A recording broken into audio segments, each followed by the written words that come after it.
बिस्मिल्लाहिर्रहमानिर्रहीम। सूरत जैसी दास्तान 11। जॾहिं कुन फयकून न्यो आराणीअ अरवाह अगही लिखियो मुंहिंजो ईसाका मन तलब शयन जद व जद उतो अलीअ शाह अञा हिन हदीस जो मूंखे आसरो आहे। पुनूअ जे पैगाम तां मुंहिंजो मौत मुबाह सरतियूं दुआ किजा मन मेड़ाओ मूं थिए। मिड़ी मुंदड़े आयूं सरतियूं सभेई वतवासो बिल हक़ वतवासो बिसबिर होए तूं हिते ई न तो संग न संगीणा न ॾाॾाणा ॾेही तनी खे रोई जॾो कई जमाल खे। मिड़ी मुंदड़े आयूं साहेड़ियूं सहजा असफर कितायत मिनन नार हारी मोट हियां संग सिरातुल मुस्तक़ीम जो अथई कोन अॻियां से केची नींदई कया जीअं तुंहिंजो नींहुं निफ़ाक़सी। मिड़ी मुंदड़े आयूं जेॾियूं करे जोड़ सरियो सूर शरीर में घुमियो लाहे घूर लोह में लतीफ़ चए लॻो पुनूअ पोर आरियाणी अतोर विसारे कीअं वेही रहां। मिनत करण मुंद खे आयूं सरतियूं सभेई रह अॼोकी रातड़ी हारी हिते ई सुबह सभेई तोसी हलंदियूं ससुई। सुबुह ताईं सूर केर सहंदी सरतियूं घुटिया रहनि न घट में पैगामनि जा पूर आऊं मुयाई मंज़ूर हींअर हलंदी हो तॾे। सभा सियाही आहे आरीअ ॼामरे कॾहिं पसे कान का रिय लालण लालाए दूध दिल तां दूर करे कर साजन सफ़ाई मल्ला शेखुल लहू फशेखुल शैतान इन रिय ऊंदाही हुअ जा हली हेकली गयर गवाई बिला शेख मई यमशी फिल तरीक़ कमई यमशी फिल बहर बिला सफ़ीना अहिड़ी अवाई तहरीअ तवाई कोड़ियूं थियनि केतिरियूं बरो वॾो बार घणे वेझो न वणकार लेड़नि जो लतीफ़ चए खयो मुंद मदार वणंदुनि त वर कंदा त अॻियनि जे अख़्तियार केथे थियो कोयार केथे थी हथ खणे काॾे मुंहुं मकुरान जो केॾां केच थियो अहिड़ो साथ बंबोर तां कॾहिं कोन पियो कोयारो काम हणी चोरे चित वियो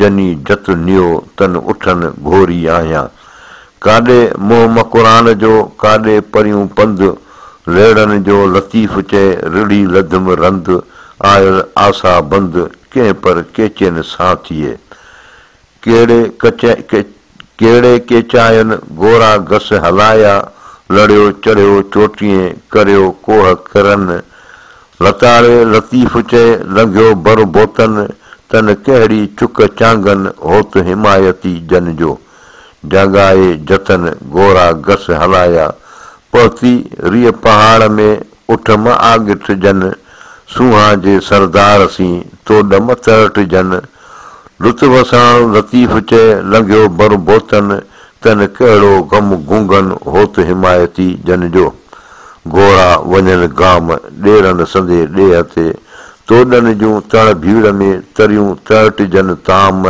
ओठियड़ा आराम लंघे पब परे थिया दोक दहलिया जित घोड़ा हलन न घस में चो साल ई न चलणा तंग निहारे तित सूधे नी सैयद चए पंहिंजारनि पिरत इन अड़ांगे पंध जी का नेशन पोइ निरत ससी वॾे सत जा एहीअ पर पंध करे ओगारीन न आनरा ॿधा चरन न ॿूर लेड़नि खे लतीफ़ चए हलण जो मज़कूर मयनि खे मामूर आहे उणिथ अॻिए पंध जी गोसर थिए मगुस शल पणी पोइ न पिणीअ ते जंहिं सिर साजन सुपणी तंहिं उठ म लॻे उस पुनूं पाक पुरुष हो त न किजनि हेड़ियूं उस म लॻे ओठिए लेड़ा लॻ म लुक अलाह आड़े चन जे कोसो वाव म वग जत जझा में जग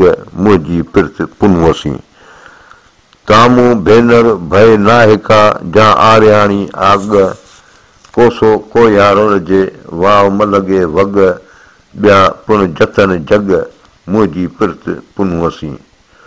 ओठी पिण धोरा धोरा मथनि कपिड़ा, को ॼाणा केण विया एहीअ पर ओरा, गूंदड़ जा घोरा वञनि जान जुदा कयो।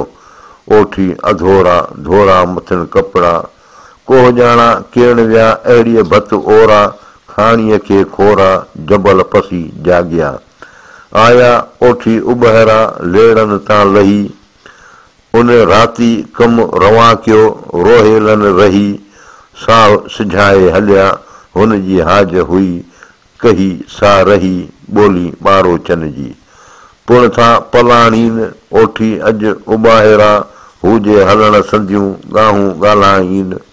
होत पुनूं था नीन असूं हीअं जो आजको, पुण था पलाणीन ओठी अॼु उॿ खड़ा, पारेसियूं पाण में ॾेर ॾिहाड़ी ॾीन। मूंखे था मारीन सॼण सांभा ही कयो। वाई ॾाघनि ॾेरनि साण करहनि केचनि साण, मथां का भुली लवलाए। आऊं सुती हू हलिया वेड़ा करहल काहे, आसण महंदा उन जे बर बर कयो ॿाॾाए। चतुर ॾेई चित खे वेड़ा होत छपाए, जेका हुयनि मन में वेड़ा पंहिंजी पुॼाए। वल्लाहु अलम।